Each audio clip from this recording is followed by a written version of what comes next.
Hydrogen પરમાણુનું બોર model વિશે વાત કરીએ છીએ. તો બોર મોડેલમાં મેં તમને કહ્યું હતું એ પ્રમાણે આગળ મેં તમને ડિટેલ થોડી આપી હતી અને અહીંયા ફરી એકવાર બતાવું છું. મેઇન કોન્સેપ્ટ તો એટલો છે બોર મોડેલનો કે આની અંદર ઉર્જા કઈ રીતે એનો 3 અધિતર્ક મહત્વના છે. પણ એના પહેલા રુધરફોર્ડ મોડેલની ડિટેલ આપી છે. રુધરફોર્ડ મોડેલમાં ઓલરેડી આપણે સમજ્યા હતા કે અમુક પોઈન્ટમાં ચેક કર્યું હતું કે રુધરફોર્ડ મોડેલની અંદર જે ગુરુત્વાકર્ષણના કમ્પેરના આધારે રુધરફોર્ડ મોડેલ થોડુંક પ્રિપેર કરવાનો ટ્રાય કર્યો હતો કે ગુરુત્વાકર્ષણમાં જેમ કે ન્યુક્લિયસ ગ્રહની આસપાસ કોઈ દળ છે એ ભ્રમણ કરે છે એ દરમિયાન કેન્દ્ર તરફ કેન્દ્રગામી બળ લાગશે અને હંમેશા કેવા પ્રકારનું હોય? આકર્ષી પ્રકારનું હોય છે, બરોબર? તો એ કોન્સેપ્ટનો યુઝ કરીને આપણે અહીંયા આની અંદર યુઝ કરવા માટે ન્યુક્લિયસની આસપાસ, તો ન્યુક્લિયસમાં તમે જોયું કે ભાઈ અહીંયા Ze વિદ્યુતભાર રહેલો છે અને આસપાસ ઇલેક્ટ્રોન ભ્રમણ કરતો હોય. તો એ બધું સાબિત થઈ શકે છે આના આધારે, પણ છતાં એમાં આંતરક્રિયાના આધારે થોડો ડિફરન્સ પડતો હતો.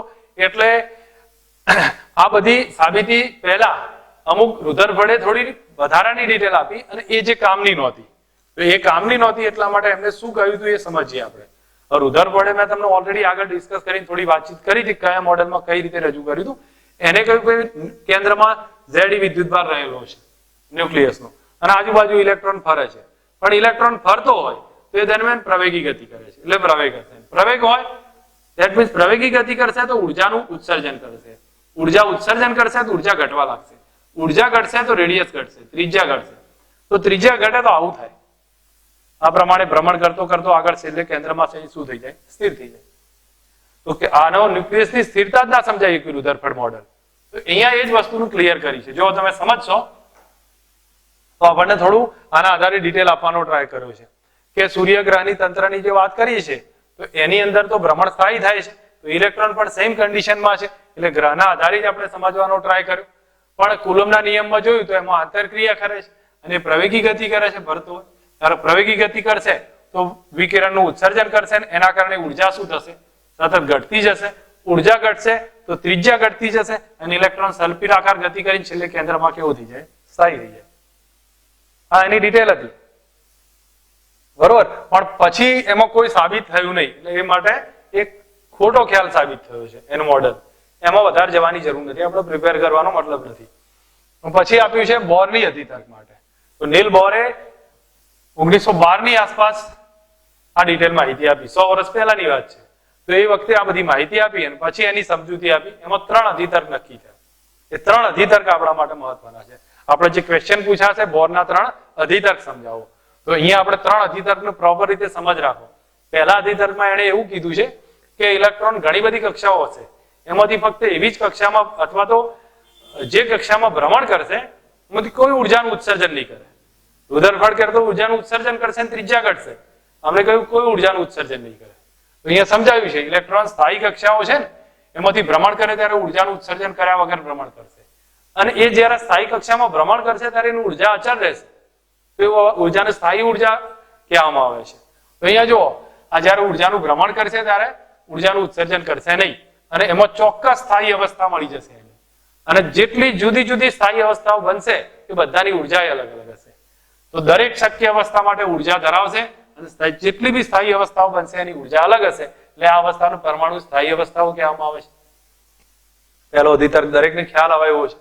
પહેલામાં સિમ્પલ સમજાવ્યું છે કે આપણને હિન્ટ આપીને બતાવ્યું કે બીજું ઇલેક્ટ્રોન છે એ જ્યારે સ્થાયી કક્ષામાં ભ્રમણ કરતો હોય ત્યારે કોઈ ઉર્જાનું ઉત્સર્જન કરશે નહીં. જે ઉર્જાનું ઉત્સર્જન કર્યા વગર ભ્રમણ કરે એની સ્થાયી અવસ્થા થઈ. એ દરમિયાન જે ઉર્જા હશે એ ચોક્કસ હશે અને એવી સ્થાયી અવસ્થાની ઉર્જા કહેવામાં આવે છે. નેક્સ્ટ પછી બીજો અધિતર્ક આપ્યો કે ઘણી બધી કક્ષાઓ હશે, તો કઈ કક્ષામાં ભ્રમણ કરશે?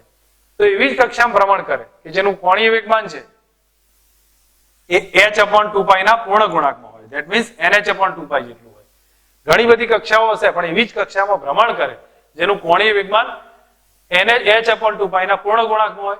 h એ પ્લાન્ક અચળાંક કહી દીધું છે, ઓલરેડી આગળ યુઝ કરેલો છે આપણે. તો કોણીય વેગમાન કેટલું થઈ ગયું? nh/2π. બીજો અધિતર્ક થયો. ત્રીજો અધિતર્ક ચેક કરીએ. ત્રીજા અધિતર્કમાં કહ્યું છે કે ઇલેક્ટ્રોન જ્યારે વધારે ઉર્જાવાળી કક્ષામાંથી ઓછી ઉર્જાવાળી કક્ષામાં સંક્રાંતિ કરે, વધારે ઉર્જાવાળી કક્ષામાંથી ઓછી ઉર્જાવાળી કક્ષામાં સંક્રાંતિ કરે તો ફોટોનનું ઉત્સર્જન કરશે. અને ફોટોનની ઉર્જા કેટલી હોય? 2 ની ઉર્જાના તફાવત જેટલી. 1 અને 2 2 ની ઉર્જાના તફાવત જેટલી. તો આ EI - EF સમજો આઈ ગણીએ ઇનિશિયલ ફાઇનલ તો EI માઇનસ EF થશે. જો અહીંયા સમજો આ સેન્ટેન્સ ની અંદર શું કીધું છે, આની અંદર બતાવ્યું છે કે ઇલેક્ટ્રોન જ્યારે ઊંચી ઉર્જાવાળી કક્ષામાંથી નીચી ઉર્જાવાળી કક્ષામાં સંક્રાંતિ કરે અને આવું કરે તો ફોટોનનું ઉત્સર્જન કરશે અને એ ફોટોનની ઉર્જા કેટલી હોય, પ્રારંભિક અને અંતિમ ઉર્જાના તફાવત જેટલી હોય. That means EI minus EF બરાબર h મ્યુ કહીએ. EI માઇનસ EF બરાબર h મ્યુ. અને આ કોના જેવું થયું, તો આઈન્સ્ટાઈન અને પ્લાન્કના સ્ટેટમેન્ટ આગળ આવતા હતા આગળના ચેપ્ટરમાં, એના જેવા થઈ ગયા, યુઝફુલ થઈ ગયા છે. 3 અધિતર્ક થયા છે. એક વખત રિવિઝન લઈએ છીએ 3 અધિતર્કનું. તો પહેલામાં આપણને શું કહ્યું, જ્યારે કક્ષામાં ભ્રમણ કરતો હોય ત્યારે કોઈ ઉર્જાનું ઉત્સર્જન નહીં કરે, એની સ્થાયી અવસ્થા છે અને જે તે શક્ય અનુસાર એવી સ્થાયી અવસ્થાઓ મળશે. નેક્સ્ટ પછી બીજામાં બતાવ્યું છે કે જ્યારે ભ્રમણ કરશે તો એવી જ કક્ષામાં ભ્રમણ કરે જેનું કોણીય વેગમાન h/2π ના પૂર્ણ ગુણક, L બરાબર NH/2π આવશે. નેક્સ્ટ એમને પછી આગળ જોઈએ. ત્રીજામાં આપણને હિન્ટ આપી કે જ્યારે ભ્રમણ કરશે અથવા તો સોરી જે ભ્રમણ કરતો હોય તો ઊંચી ઉર્જાવાળી કક્ષામાંથી નીચી ઉર્જાવાળી કક્ષામાં સંક્રાંતિ કરી શકે. એ દરમિયાન ફોટોનનું ઉત્સર્જન કરે, ફોટોનની ઉર્જા કેટલી હોય, બેના ઉર્જાના તફાવત જેટલી હોય. ડિટેલ થઈ. 3 અધિતર્ક છે. પેલો ધ્યાન રાખજો, ક્વેશ્ચન ઇમ્પોર્ટન્ટ છે. હવે વાત કરું છું ઉર્જાની વાત કરું છું. આ રેડિયસ ને એ બધું ફાઇન્ડ કરવાની, પણ આની અંદર કોણીય વેગમાનનું સૂત્ર આપ્યું છે જે સમજીએ કે કોણીય વેગમાન L બરાબર mvr બરાબર NH/2π થાય. L બરાબર mvr બરાબર NH/2π છે. ઠીક છે. હું રેડિયસનું ઇક્વેશન તમને સાબિત કરીને બતાવું છું. રેડિયસનું ઇક્વેશન અહીંયા ચેક કરી નાખીએ તો જો સમજ રાખજો. ત્રિજ્યાના ઇક્વેશનમાં અહીંયા આપણને ઇલેક્ટ્રોન ભ્રમણ કરતો હોય r ત્રિજ્યામાં v વેલોસિટી થી ભ્રમણ કરે છે, તો યાદ હશે કેન્દ્રગામી બળ વિદ્યુત બળ વડે પૂરું પાડતા હતા. કેન્દ્રગામી બળનું સૂત્ર mv²/r અને વિદ્યુત બળનું સૂત્ર 1/4πε0 ze²/r². અહીંયા ze જેટલો ચાર્જ રહ્યો હોય, ઇલેક્ટ્રોન ભ્રમણ કરતો હોય તો 1/4πε0 q1 q2 ze²/r². એક r કેન્સલ કરી નાખીએ. અહીંયાથી રેડિયસનો સબ્જેક્ટ બનાવીએ તો r બરાબર કેટલા થશે, r બરાબર જોઈએ તો ze² divided by m into 4πε0 into v² રહેશે. મેં v² સાઈડ એટલા માટે રાખ્યા મારે એની કિંમત મૂકવી છે. કોણીય વેગમાનનું સૂત્ર કયું, તો હમણાં જ આપણે ચેક કર્યું NH/2π. કોણીય વેગમાન mvr લખાય બરાબર NH/2π. તો v ને સબ્જેક્ટ બનાવી દીધો તો v બરાબર થાય NH/2π m ઇન્ટુ r. આ v ની કિંમત અંદર મૂકું તો રેડિયસ r બરાબર કેટલા થશે, રેડિયસ r બરાબર જો તો ze² લખી દઈએ છીએ અપોન m4πε0. એમના એમ રાખું છું, m4πε0 એમના એમ રાખીએ અને v² એટલે આ સ્ક્વેર કરીને ઉલટું લખી દઈએ તો આ નીચે આવશે n²h² નીચે આયા, ઉપર જશે 4π² m² ઇન્ટુ r². તમે ઓબ્ઝર્વ કરશો એક m કેન્સલ થઈ જશે, એક પાઈ કેન્સલ થશે બરોબર, અને એક r કેન્સલ થઈ ગયો. અહીંયા હવે મારા r ને સબ્જેક્ટ બનાવું તો r નું ફાઇનલ ઇક્વેશન આ થશે n²h²ε0 પાઈ ze² ઇન્ટુ m. આ ફાઇનલ ઇક્વેશન r નું આવશે. તમે ઓબ્ઝર્વ કરીને બનાવશો તો આ સ્ટેપમાં મળશે. તમે r ના બરાબર જોવા જાઓ તો આના જે બાકીના સ્ટેપ છે એના પર સીધું લખી દેવાનું 0.53 એંગસ્ટ્રોમ. જો કયા કયા અચળ છે, h અચળ, ε0 અચળ, પાઈ અચળ, e અચળ, m અચળ, બધી કિંમત મૂકી દો તો આ સ્ટેપ આવી જશે અને બાકી શું રહેશે, n² બાકી રહે, z બાકી રહે. આટલા એંગસ્ટ્રોમ ત્રિજ્યા થઈ ગઈ તો સીધો જવાબ આવે આપણી પાસે. તો હું માનું ત્યાં સુધી આટલા બંને ઇક્વેશન યાદ હોવા જોઈએ દરેક. આ રેડિયસનું ઇક્વેશન થયું. ફરી બતાવું છું, fe બરાબર fc કર્યા, કમ્પેરિઝન મૂકી દો, mv²/r બરાબર 1/4πε0 ze²/r². r ને સબ્જેક્ટ બનાવી દો. અહીંયા mvr બરાબર NH/2π, v ને સબ્જેક્ટ બનાવો, એ ડેટા v ના અંદર મૂકી દો અને r નું એક ઇક્વેશન થશે જે યાદ હોવું જોઈએ. અને બાકી જે અચળ છે h²ε0 પાઈ ઈ સ્ક્વેર એમ, એની કિંમત 0.53 એંગસ્ટ્રોમ થઈ જશે. ફાઇનલી આપણને આર નું એક સૂત્ર આવી ગયું છે. જો વેગનું સૂત્ર સાબિત કરવું હોય તો તમે ફરી પાછા જે રિલેશન યુઝ કરતા હતા એ Fe બરાબર FC કરી દો અને તમને એના ઉપરથી જવાબ આવશે. Fe બરાબર FC કરો તો ફટાફટ કિંમત લખીએ 1/4 pi epsilon 0 z e square by r બરોબર ઇઝ ઇક્વલ ટુ કેટલા થયા mv square by r sorry r square થશે અહીંયા થશે mv square by r. Finally એક r કેન્સલ કરી નાખું તો v સ્ક્વેર બરાબર હવે v ને સબ્જેક્ટ બનાવું છું તો v સ્ક્વેર બરાબર કેટલા છે અથવા v બરાબર લખી દો તો બી એક રિલેશનમાં આપણને આવશે. તો v સ્ક્વેર બરાબર આપણને જો એક હું માનું ત્યાં સુધી v નું ઇક્વેશન આથી ઈઝી પડશે એ મેથડ યુઝ કરી લઈએ આપણે.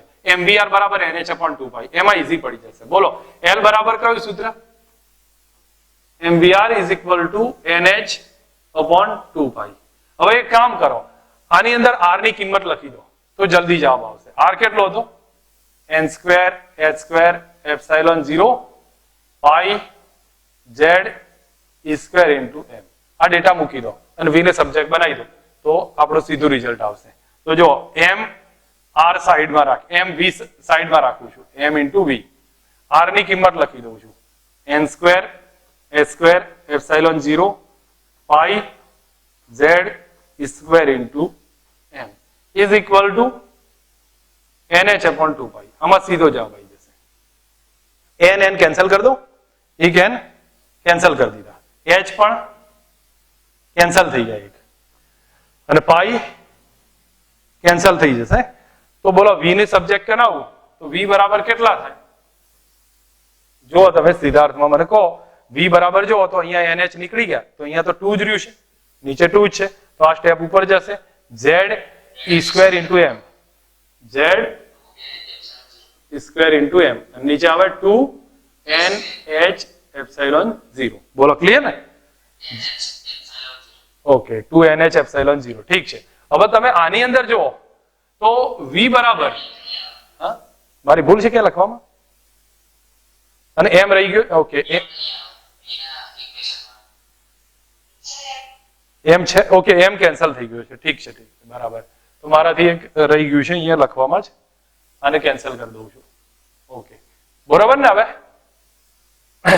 હવે જો તમારી પાસે આ સ્ટેપ આવ્યું તો આમાંથી તમે ઓબ્ઝર્વ કરો અને રિલેશનમાં જુઓ તો આપણી પાસે આમાં અચળ વસ્તુ કઈ છે z અને n એ બે બદલાય છે બાકીની બધી કેવી થઈ ગઈ અચળ થઈ ગઈ અને એની તમે જ્યારે કિંમત મૂકશો તો એ કિંમત થશે v બરાબર લગભગ આની આજુબાજુ થશે 2.2 ગુણ્યા 10⁶ મીટર પર સોરી બાજુમાં પાછા આ લખી દઈએ આપણે કયું છે ઇક્વેશન z બાય n થશે z/n. તો આ સ્ટેપ અહીંયા લખી કાઢ્યું છે v બરાબર 2.2 ગુણ્યા 10⁶ z/n આટલા મીટર પર સેકન્ડ થાય. હવે તમને ખ્યાલ આવ્યો આમાં રિલેશન સાબિત કરશો તો તમારા માટે હવે તમને કોઈ પૂછે કે પહેલી કક્ષામાં હાઇડ્રોજનનો કેટલી ઝડપથી ફરતો હોય ઇલેક્ટ્રોન તો શું કરશો n ના બદલે કેટલા લેશો 1 લેશો અને z બરાબર હાઇડ્રોજનમાં 1 લો તો આટલી ઝડપથી ફરતો હોય. હિલિયમમાં તો શોધીએ કે નહીં કોઈ પણની કક્ષામાં ઇલેક્ટ્રોનની ઝડપ ફાઇન્ડ કરી શકીએ છીએ. ઠીક છે આ ઝડપનું ઇક્વેશન આવ્યું. કઈ રીતે સાબિત કર્યું સાબિત શું કરવા માટે લીધું પહેલું તો l બરાબર mvr બરાબર nh/2 એમાંથી r ની કિંમત લખી r ની કિંમત આગળથી યાદ હોવી જોઈએ n square h square epsilon 0 pi z square m અને કિંમત મૂકી દો તો આપણને આ સ્ટેપ આવશે એમાં mv અને r ની કિંમત લખી બરાબર nh/2 ફાઇનલી v ને સબ્જેક્ટ બનાવી દો આ સ્ટેપ આવશે અને આટલો ઝડપનો જવાબ આવશે.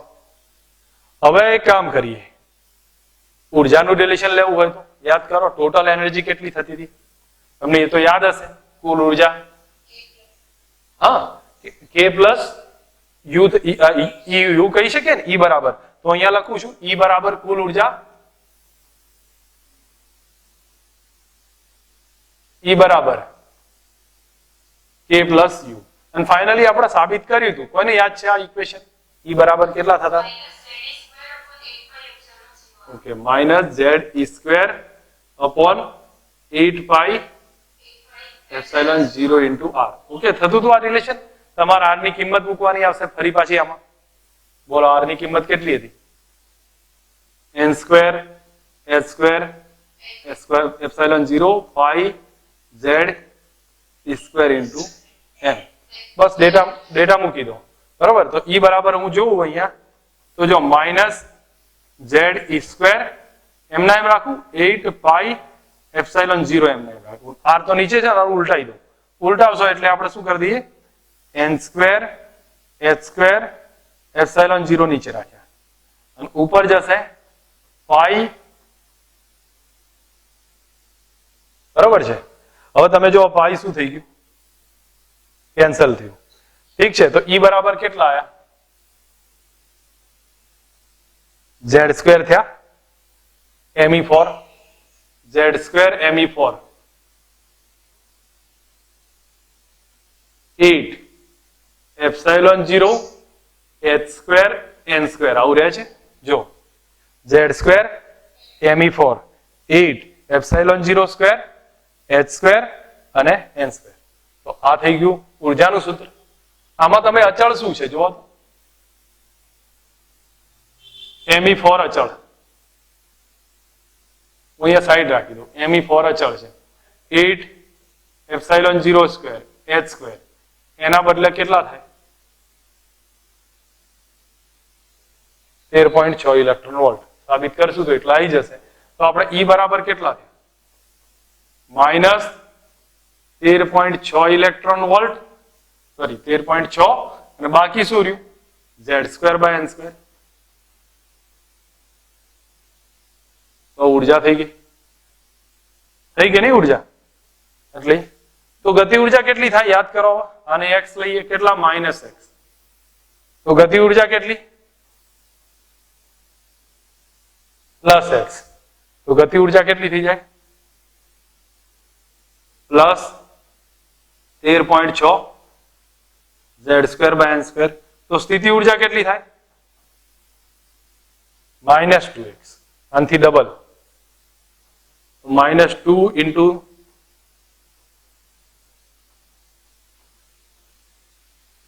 આ બધું ઉર્જાનું રિલેશન થયું. વાંધો નહીં. ચલો હું એક વાત પ્રોપર રિવિઝન લઉં. જો મેં 3 વસ્તુ તમને સમજાવી. અહીંયા સમજાવ્યું છે ફક્ત કે ઉર્જા કઈ રીતે ફાઇન્ડ થાય. ફરી એકવાર આનું ઉર્જાનું લઈ લઈએ પછી બધું એક સાથે જોઈએ છે. તો ટોટલ એનર્જી કેટલી થાય? k plus u. આ તો મેં તમને આગળ સમજાવી દીધું કે z square z square 8 pi epsilon 0 into r. તમારે r ની કિંમત લખવાની n square h square epsilon 0 pi z square into m. તમે r ની જ્યારે કિંમત મૂકશો તો આપણું સ્ટેપ કયું આવશે? z સ્ક્વેર 8 પાઈ એપ્સિલોન 0 આટલું રહેશે. અને r માં નીચે સ્ટેપ લખ્યું ઉપર લખી કાઢ્યું. તો ફાઇનલી જે કેન્સલ થતું એ કેન્સલ થઈ જશે અને એનર્જી નું આ ઇક્વેશન આવશે z સ્ક્વેર. આ યાદ રાખવાનું છે. કયું થાય? z square me4 8 epsilon 0 square h square into n square. આ એનર્જી નું ઇક્વેશન થયું. આમાં આ અચળ છે. આના બદલે 13.6 ઇલેક્ટ્રોન વોલ્ટ થાય. તો ડાયરેક્ટ લખી દઈએ E બરાબર 13.6 z square by n square electron volt. હવે ધારો કે ગતિ ઉર્જા પૂછે તો શું થાય? E બરાબર માઇનસ x. તો ગતિ ઉર્જા પ્લસ x થઈ જાય. આટલી ને આટલી પ્લસ માં આવે. અને સ્થિતિ ઉર્જા માઇનસ 2x. તો આટલી ને આટલી પણ ડબલ. સ્થિતિ ઉર્જા કોઈ પણ વસ્તુમાં હું માનું ત્યાં સુધી આઈડિયા આવવો જોઈએ કે કઈ રીતે આપણે એને યુઝમાં લઈએ છીએ. હું આને એક વાત શાંતિથી રિવિઝન લઉં છું બધા પોઈન્ટનું. પછી આપણે એને જોઈએ કયા કયાનું? આર વી અને આનું 3 નું આર વી અને ઉર્જા. ચલો એક શાંતિથી સમજી લો. રેડિયસમાં શું કર્યું છે? કયા બે સરખાઈ દીધા? fc બરાબર fe. તો fc માટે અથવા કોઈ પણ 1/4 epsilon 0 z square by r square અને આ mv સ્ક્વેર બાય r. એક કેન્સલ કરી r ને સબ્જેક્ટ બનાવી દેવાનો. mvr બરાબર nh/2 તો આમાંથી v ને સબ્જેક્ટ બનાવો. આ v ની કિંમત અંદર મૂકી દો તો રેડિયસ નું ઇક્વેશન આવશે. કયું યાદ રહેશે? n square h square epsilon 0 pi z square m થાય. રેડિયસ નું કિંમત આની કિંમત લખે તો 0.53 n square by z angstrom થઈ જશે. હવે આગળ જોઈએ તો વેગનું સૂત્ર સાબિત કરીએ. વેગ માટે પહેલું કયું લખી દેવાનું? mvr બરાબર nh/2 આમાંથી r આપણને ખબર છે n square h square epsilon 0 pi z square m. તો મૂકી દો કિંમત અને ફાઇનલી વેગને સબ્જેક્ટ બનાવો. અને પછી આ સ્ટેપ યાદ રાખી લેવાનું. 2.2 ગુણ્યા 10⁶ z/n આવશે. આટલા મીટર પર સેકન્ડ થઈ ગયા. હવે આગળ ચેક કરીએ તો આગળના પોઈન્ટમાં ઉર્જા આવે છે. ઉર્જામાં ટોટલ એનર્જી નું ઇક્વેશન યાદ રાખજો. E બરાબર કેટલી થાય? Minus Z square 8 pi epsilon 0 into R. બસ પછી તમારે આર ની કિંમત લખવાની n square s square epsilon 0 pi Z square m. Finally આ ડેટા લખી દેશો એટલે તમારી સામે E બરાબર minus Z square 8 pi epsilon 0 આ તો સ્ટેપ રેટ છે અને એની અંદર જે રેડિયસ ની કિંમત છે એ મૂકી દો અંદર. તો આપણી પાસે આ સૂત્ર થાય. આ યાદ રાખવાનું છે કયું છે z સ્ક્વેર me ફોર 8 પાઈ 8 epsilon 0 square h square into n square. આ સ્ટેપ થાય. આના બદલે 13.6 લખી દો તો ટોટલ એનર્જી આટલી આવી. એને માઇનસ x ગણી તો ગતિ ઉર્જા એટલી ને એટલી પ્લસ x થઈ જશે અને સ્થિતિ ઉર્જા એનાથી ડબલ થાય. કોન્સેપ્ટ સમજ આવી ગઈ છે બરોબર? હા તો એક કામ કરશો આની સ્ક્રીનશોટ લઈ લો પછી હું તમને આગળનો બતાવી દઉં. ઉર્જાનો એક લઈ લો પછી આગળ બતાવું છું. થઈ ગયું ને? ઓકે ચલો હવે હું તમને ટેક્સ્ટમાં આપણે 3 અધિતર્ક પછીનો પોઈન્ટ લઈએ છીએ. તો જો અધિતર્ક પછી એમને સીધું રેડિયસનું ઇક્વેશન આપ્યું છે પણ અહીંયા બધું ભેગું આપ્યું છે રેડિયસનું ઇક્વેશન. તમે થોડા કન્ફ્યુઝ થશો કે કોણીય વેગમાનનું એમને ઇક્વેશન બનાવ્યું કયું લખ્યું છે L બરાબર mvr બરાબર nh/2 પાઈ. હવે n બરાબર 1 2 3 કરીને રેડિયસનું ઇક્વેશન અહીંયા સાબિત કરવાનો ટ્રાય કર્યો છે. તો હું માનું ત્યાં સુધી આ બધામાં તમને કંઈ ખ્યાલ નહીં આવે ક્યાંથી આવે છે કે v નું ઇક્વેશન બનાવ્યું છે v ના પછી આ લખ્યું છે. હું તમને એની ડિટેલ થોડી સમજૂતી આપતો જઉં છું કઈ વધારે છે નહીં. તમારે જે આગળના ઇક્વેશન પરથી યુઝ કરીને બતાવ્યો છે બેટર છે એના કરતા હું તમને કહું છું કે રેડિયસ નું પૂછાય તો મેં તમને સમજાવ્યું ત્યાં સુધીની ત્રિજ્યા લખી કાઢવાની આવશે. અહીંયા તમને જો વેગનું ઇક્વેશન સાબિત કરી અને રેડિયસ નું પછી n square h square epsilon 0 pi z square m લખવાનો ટ્રાય કર્યો છે. પણ આ જે ઇક્વેશન કોના માટે કહ્યું છે ભાઈ હાઇડ્રોજન માટે કહ્યું છે. હાઇડ્રોજન ના એમને z ને 1 લઈ લીધો છે. હું ફક્ત સમજાવું છું આ બધી ડિટેલ પણ પહેલા તમારી સામે એક થોડું ક્લિયર કરવા માંગુ છું. હાઇડ્રોજન ની ગણતરી કરીને લીધી છે એટલે હાઇડ્રોજન માટે z કેટલો લીધો હશે 1 લીધો હશે તો ક્યાંય z આવશે નહીં. પણ મેં z એટલે રાખ્યો છે કારણ કે તમારા દાખલાઓમાં થિયરીમાં કે MCQ માં ઉપયોગ આવે. તો જ્યારે થિયરી લખતા હોય તો સમજી લો અહીંયા બીજું કઈ છે નહીં. એક કયું ઇક્વેશન લખ્યું mvr બરાબર nh/2 પાઈ. હવે આ સ્ટેપ ક્યાંથી આવ્યું છે ભાઈ કોઈ રિવાઇઝ કરશે મને? આ સ્ટેપ ક્યાંથી આવ્યું છે v નું? નહીં r ની નથી મૂકી. આ સ્ટેપ લખ્યું છે mv²/r બરાબર 1/4 પાઈ એપ્સિલોન 0 z ના બદલે 1 લઈ લીધો મેં હાઇડ્રોજન એટલે z² ડિવાઇડેડ બાય r². આમાંથી v ને સબ્જેક્ટ બનાવ્યો તો આટલો આવે બરોબર. એટલે તમે સમજજો ફક્ત v ને સબ્જેક્ટ બનાવીને આટલું લખ્યું છે. હવે આ v ના બદલે તમે ઓબ્ઝર્વ કરશો તો જ્યાં પણ આ રિલેશન આવ્યું છે તો હવે તમે આખા સ્ટેપમાં આગળ નામથી r ને સબ્જેક્ટ બનાવ્યો છે. તો આગળ નામથી કોને r ને બનાવ્યો તો mvr બરાબર nh/2 pi. mvr is equal to nh/2 પાઈ. તો બોલો r બરાબર કેટલા થયા? આ જે બી સ્ટેપ આવશે હા તો એ સ્ટેપ અંદર મૂકવાનો આખો ટ્રાય કરીને મૂક્યો છે. n ના બદલે 1 લખીને v નું ફાઇનલી એક રિઝલ્ટ આપી દીધું છે અને પછી રેડિયસ ને સબ્જેક્ટ બનાવ્યો છે. તો રેડિયસ બરાબર n² h² epsilon 0 pi z square into m. Complex થશે થોડું એના કરતા આ કયું ઈઝી પડશે? જો હું તમારા સામે મૂકું છું આ ઈઝી પડશે. આગળનું જે રિલેશન હતું એ તમે ફક્ત સમજ સાથે ધ્યાન રાખશો ને તો ઈઝી થઈ જશે. તમારે શું કરવાનું છે? આ બે ને સબ્જેક્ટ બનાવવાના છે અને પછી r ને સૂત્રનો કરતા બનાવ્યો. mvr બરાબર nh/2 પાઈ v ને સૂત્રનો કરતા બનાવી અંદર કિંમત મૂકી દો તો r નું સૂત્ર આવી જશે. સમજ આવશે હરિવે? બધાને ખ્યાલ આવે ને? આ સ્ક્રીનશોટ લઈ લેજો કારણ કે મારી પાસે મોકલવાનો ટાઈમ નહીં હોય આની અંદર કારણ કે અમે બીજી સ્ક્રીનમાં લખેલું છે. એટલે જો ના લીધેલો હોય તો એમાંથી વિડીયોમાંથી ગમે ત્યાંથી લઈ લેજો. એટલે તમને ટેક્સ્ટમાં આની પ્રિપેરેશન મેં કહ્યું છે એ પ્રમાણે લખી દેજો જેથી કરીને બીજી માથાકૂટ ના રહે. ઠીક છે આમાં? અને પછી n બરાબર 1 માં લઈએ તો n બરાબર 1 લઈને એમને તમે સાબિત કર્યું છે કે આ જે વેલ્યુ છે એની વેલ્યુ આપણને 0.53 એંગસ્ટ્રોમ આવશે. આ જે બનશે એની વેલ્યુ કેટલી આવી ગઈ?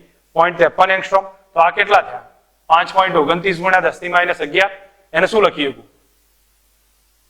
0.53 ગુણ્યા 10⁻10 મીટર. તો 0.53 એંગસ્ટ્રોમ થઈ ગયા કે નહીં? તો સીધું યાદ રાખી લઈએ આપણે. આના બદલે 0.53 એંગસ્ટ્રોમ થઈ ગયા. તો ફાઇનલી આ રીતે ત્રિજ્યાનું રિલેશન મળી ગયું છે. બસ આમાં વધારે બીજું નહીં આવે. પણ હું માનું ત્યાં સુધી આના કરતા મેં જે સમજાવ્યું એ ઈઝી પડશે અને સરળ છે લખવામાં અને એ રીતે લખશો કોઈ વાંધો નહીં આવે તમને. હવે ઉર્જાનું ઇક્વેશન. ઉર્જાનું ઇક્વેશન સિમ્પલ સમજાવવાનું છે. એમાં કોઈ વધારે માથાકૂટ નથી. એમાં તમને મેં કહ્યું કે તમને ઇક્વેશન આવડવું જોઈએ. ઇક્વેશનમાં કયું લખ્યું છે? તો E બરાબર minus E square upon 8 pi epsilon 0 into R. આટલું બનતું હતું ને ઇક્વેશન. આ ઇક્વેશન હતું અને એમાં R ની કિંમત લખી. R ની કિંમત કેટલી હતી? n square a square epsilon 0 pi z E square into n. બસ આ ડેટા અંદર મૂકી દીધા તો ફાઇનલી આ સ્ટેપ આવી જશે. એમાં z નહીં આવે કારણ કે હાઇડ્રોજન કર્યું છે ને એટલે z ના બદલે 1 લઈ લીધો હશે. તો આ સ્ટેપ આવશે. આ તમે અંદર મૂકો એટલે તમને E નું સૂત્ર આવશે અને E ના સૂત્રમાં તમે ડેટા મૂકતા જાઓ તો આ જે સ્ટેપ અચળ છે એના બદલે કેટલું આવી ગયું? 2.18 ગુણ્યા 10 ની માઇનસ 18 જૂલ. હવે એ ના લખો ચાલે, એના બદલે ડાયરેક્ટ શું લખી દેવાનું? 13.6 ઇલેક્ટ્રોન વોલ્ટ ભાગ્યા કેટલા આવી જાય? n square. જે અહીંયા શું કર્યું છે? ભાગ્યા n સ્ક્વેર કર્યા તો આના બદલે હું ડાયરેક્ટ લખી શકું -13.6 ભાગ્યા n સ્ક્વેર ઇલેક્ટ્રોન વોલ્ટ. સીધું લખીએ તો એ ચાલે. બેટર છે એના કરતા મેં તમને સમજાવ્યું એ ઈઝી પડશે. આ બધી રીતે લખવા જશો. મેં તમને શું કીધું છે? જો સીધા અર્થમાં એટલો જ પોઈન્ટ ક્લિયર કર્યો છે કે તમારે E નું સૂત્ર લખ્યું, ત્યાં R ની કિંમત મૂકી દો. R ની કિંમત થઈ જાય એટલે ઉર્જાનું એક સૂત્ર આવે. હવે આ સૂત્ર આવે એટલે તમારે બાકી આ z² સાઈડ રાખો ને n² સાઈડ રાખો અને એના સિવાય બાકી શું રહ્યું? Me4 8 epsilon 0 square h square. આના બદલે 13.6 લખી દો. તો એનર્જીનું ઇક્વેશન કયું થયું? -13.6 z² બાય n સ્ક્વેર. તો આ બી રિલેશન બતાવીએ કે અને પછી k બરાબર +x કરો, u બરાબર -2x કરો. સમજ આવે છે રિલેશન? ટેક્સ્ટબુકમાં થોડું કોમ્પ્લિકેટેડ નહીં કે કોમ્પ્લિકેટેડ ના કહેવાય પણ એને અમુક સીધા શબ્દોમાં ઉલટું જે જરૂર વગરનું વધારે લખી કાઢ્યું છે અને તમને ઈઝી સમજ આવે એવું મેં થોડી હિન્ટ આપી છે. તમારે એના ઉપરથી ટ્રાય કરવાનું છે. જરૂર પડે તો વિડીયો લેક્ચર જોઈને પોતાની રીતે એક નોટ બનાવી દેજો અને એમાં 3 થી ક્વેશ્ચન લખી દેવાના છે. કયું કયું? એક ત્રિજ્યા સાબિત કરવાનું, એક વેગનું સૂત્ર સાબિત કરવાનું અને ત્રીજો કયો છે? ઉર્જા સાબિત કરવાનું. આ 3 ક્વેશ્ચન અલગથી લખી રાખવાના એક નોટમાં. તો હું માનું ત્યાં સુધી તમારા બધા કોમ્પ્લિકેશન ટેક્સ્ટબુકમાં લખ્યું છે ને એમાં તમને જવાની જરૂર નહીં પડે. 3 ક્વેશ્ચન લખવાના છે, બરોબર? તો હું માનું ત્યાં સુધી દરેક જણા લખીને મને હોમવર્કમાં મોકલે જેથી કરીને તમને તૈયારી થઈ જાય અને એ પ્રમાણે આપણને આવડે ખરું. પાછળ લખેલા હશે તો કામ બી લાગશે. દરેક જણા માટે કહું છું કે આ જે 3 ક્વેશ્ચન કયા છે એ 3 પ્રોપર રીતે લખીને હોમવર્કમાં મને મોકલવાનું રાખે જેથી તૈયારી થઈ જાય ને આગળ કામ પણ લાગશે. બસ પછી તો બીજું કઈ છે નહીં. અને આ ટોપિક હું થોડુંક લાસ્ટમાં લેવાનું છું અને ચલો અત્યારે સમજાવવું હોય તો એટલું કહી શકું છું કે આની અંદર એક મહત્વનો નાનો શોર્ટ ક્વેશ્ચન છે બોરના નિયમની મર્યાદા. બોરના નિયમની મર્યાદા એમાં કહ્યું છે કે બોરના નિયમમાં આપણે જે નોર્મલ કક્ષાઓ કઈ લીધી છે ભાઈ? કક્ષાઓ કઈ લઈએ છીએ? વર્તુળાકાર લઈએ છીએ. વર્તુળાકાર વ્યાસવર્ગના નિયમમાં ના થાય. વ્યાસવર્ગનો નિયમ છે ને તો ત્યાં દીર્ઘવૃત્તીય કક્ષાઓ થાય, લંબવૃત્તીય આ ટાઈપની, બરાબર? એટલે અહીંયા સેન્ટેન્સ એ કહ્યું જો ઇલેક્ટ્રોનની કક્ષાઓ વર્તુળાકાર છે બોરના નિયમમાં, પણ વ્યાસવર્ગના નિયમ મુજબ આ દીર્ઘવૃત્તીય આકારની કક્ષાઓ હોય છે. એની મર્યાદા થઈ ગઈ. હવે વ્યાસવર્ગના ગુરુત્વ બળમાં પણ દીર્ઘવૃત્તીય કક્ષાઓ જ હોય છે ને, બરાબર? તો એમાં પણ દીર્ઘવૃત્તીય કક્ષાઓ સૂર્યને બધા આસપાસ ભ્રમણ કરતા હોય તો એ બધા કયા ગ્રહોમાં દીર્ઘવૃત્તીય કક્ષા હોય. તો એની સોમરફેલ્ડ નામના સાયન્ટિસ્ટે આ બધી ડિટેલ આપી દીધી છે કે વર્તુળાકાર કક્ષાઓમાંથી દીર્ઘવૃત્તીય કક્ષાઓ પણ લાગુ પડી શકે છે આ બધામાં. તો આ એની મર્યાદા છે. આપણને ધ્યાન પર હોવી જોઈએ કે પહેલી મર્યાદા કઈ આપી છે. પછીનો ટોપિકમાં બીજો ક્વેશ્ચન આવી